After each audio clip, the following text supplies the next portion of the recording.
Guys, mga idol, ari adtang gitaulan baw ka kusog gid.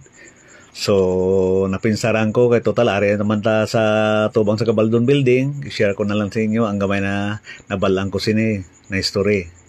So mga idol, amo ni ang Gabaldon School Building. One of the oldest building diri sa Kabangkalan City. Sa ako nabalan ha, i-correct nyo lang kung hindi amo. Or sa nakabalot sang history, please comment lang para sa dugang na information.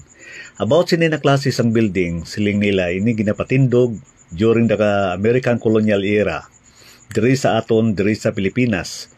Sa traditional houses diri sa Pilipinas, ginatawag nila bahay kubo kag bahay na bato.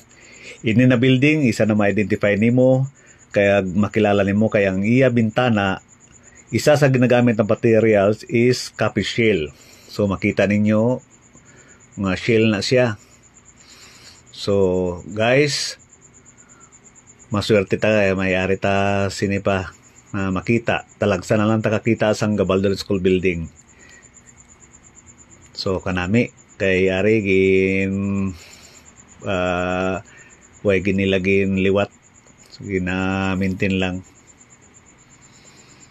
So, amo na napakwalan ko da, guys comment lang kamo kung may nabalaan kamo na dugang, i-share nyo lang.